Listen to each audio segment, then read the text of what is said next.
Donc les justiciers, bonjour, bienvenue ici donc sur le plateau de Just TV. Nous sommes en présence de Philippe, on le remercie pour sa présence d'ailleurs. Donc, bonjour, merci à vous aussi surtout. Merci à toi Philippe.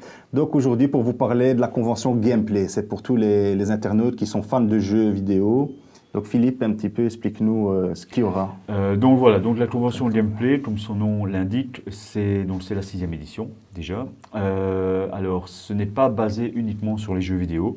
À la base, oui, ça devait être ça, mais on s'est vite rendu compte que baser ça sur le jeu vidéo, ça allait être dur de faire un salon complètement sur ça. Donc on s'est dit, en même temps, pour toucher le plus de public possible, on s'est dit, on va essayer de toucher à tous les mondes. Et donc, Gameplay s'est développé dans ce sens, avec les jeux vidéo forcément, mais aussi beaucoup le manga, le cosplay, tout ce qui concerne les films, les séries. On touche aussi les artistes, dessinateurs, écrivains. Et cette année, on a quelques stands pour toucher le médiéval et le steampunk en fait. Ok. Et aussi la présence d'un film très connu à l'époque, et donc un collectionneur du Titanic. Titanic, oui, voilà. Donc ça, c'est entre autres un des stands qu'on aura. Donc en plus de tous les stands que je viens de vous expliquer, en fait, on aura aussi des stands expo. Et donc on a une des expos qui fera partie du salon, donc c'est le Titanic. C'est une personne qui adore ça déjà à la base, et il est le plus grand collectionneur de France en fait. Voilà. Pourquoi? Parce qu'il a énormément d'objets de valeur et de collection, mais aussi des vrais objets qui devaient partir en fait avant que le Titanic coule, mais ils avaient prévu trop d'affaires, voilà. Et donc il y a eu beaucoup d'affaires qui ont été achetées sur le quai en fait, voilà. Donc il a ces choses-là. Et dernièrement ici, il a des vrais objets qui ont péri avec le Titanic, et donc il a pu récupérer et pouvoir les exposer comme ça dans ce genre de salon, quoi. Voilà, ça c'est entre autres une des expos, mais bien sûr il n'y aura pas que ça. Voilà.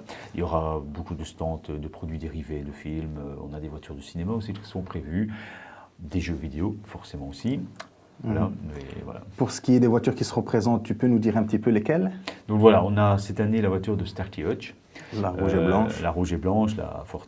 La Ford, voilà. Ouais. Alors, la particularité de cette voiture, en fait, c'est qu'elle était sur le tournage, en fait, donc de la vieille série, les séries des années 1970. Et donc, c'est un monsieur, en fait, qui est collectionneur et qui a voulu l'importer chez nous.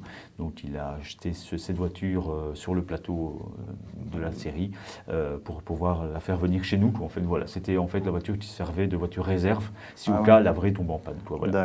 Et bien sûr la seconde qui va faire un énorme succès, je le sais parce que la première année on l'avait et ça avait vraiment bien marché, c'est la DeLorean en fait, du Retour vers le futur. Alors la DeLorean là, elle a vraiment tous les accessoires comme celle du film.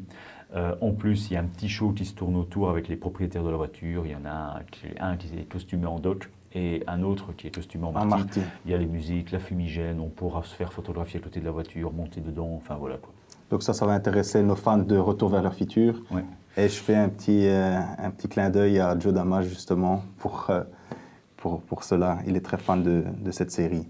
Et aussi, est-ce que tu peux nous parler des différents costumes qu'il existe? Voilà, donc en fait, ça aussi c'est une des parties du salon importante, ça s'appelle le cosplay, exactement. Alors qu'est-ce que le cosplay? Costume, play, jouer avec le costume. D'accord. Donc cette mode vient des États-Unis à la base. Il ne faut pas croire que ça vient du Japon à la base, ça vient vraiment des États-Unis au début. Alors, qu'est-ce que le cosplay? En fait, c'est tout un art. Moi, je le décris comme ça. Ce sont des personnes qui ont du savoir-faire, des talents, soit en couture, en maniement de main, enfin, des choses comme ça, pour faire un costume proche de la réalité. Donc, c'est-à-dire, ils aiment un personnage de manga, de film, ils essayent avec les moyens qu'ils ont de le réaliser et pour que ce soit le plus proche possible de la réalité. Et donc ça c'est le cosplay. C'est une des grandes activités de ce genre de salon parce que le public aime se faire photographier avec eux. Parce que voilà, on n'a pas toujours l'occasion de rencontrer un Iron Man ou un Dark Vador ou toutes ces choses-là. Et donc ces choses-là justement existent à la convention Gameplay. Et donc voilà, c'est une très très grande animation parce que ce sont des personnages qui voyagent dans le salon et voilà quoi. Donc n'hésitez pas si vous voulez vous faire un selfie pour mettre sur les réseaux sociaux, donc de venir à la Gameplay qui se déroulera donc à l'espace Magnum de Colfontaine. Les dates, vous les voyez ici, le 13 et 14 mai. Donc n'hésitez pas de venir faire un tour parce que ça vaut le détour. Et donc, on terminera là-dessus, Philippe, je pense. Oui, bien sûr. Donc, toutes les informations, de toute façon, sont sur le site www.conventiongameplay.eu. Ok. À partir de là, il y a moyen de réserver sur la billetterie. D'accord. Il y aura bien sûr, c'est la question qu'on me pose souvent, mais il y aura bien sûr la possibilité d'acheter ses places sur place. Bien sûr.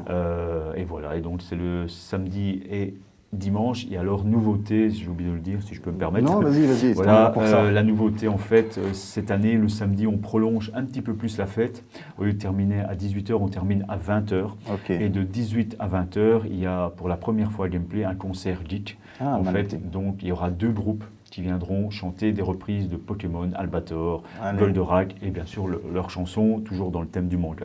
Donc j'espère que ce petit nouveau concept qu'on est en train de mettre en place, parce qu'on a un projet l'année prochaine, c'est de faire justement un concert geek, mais un petit peu plus important, Ok. avec beaucoup plus de groupes. Et donc ici, on s'est dit, bah, tiens, on va essayer de voir un petit peu ce que ça va donner. eh Le ben, concert est gratuit avec l'achat de la place du samedi. Donc, voilà. Magnifique. Voilà. Donc, soutenez ça. Et voilà, pour les prochains festivals en Belgique des geeks. Allez, les justiciers, bonne soirée. À bientôt. À bientôt.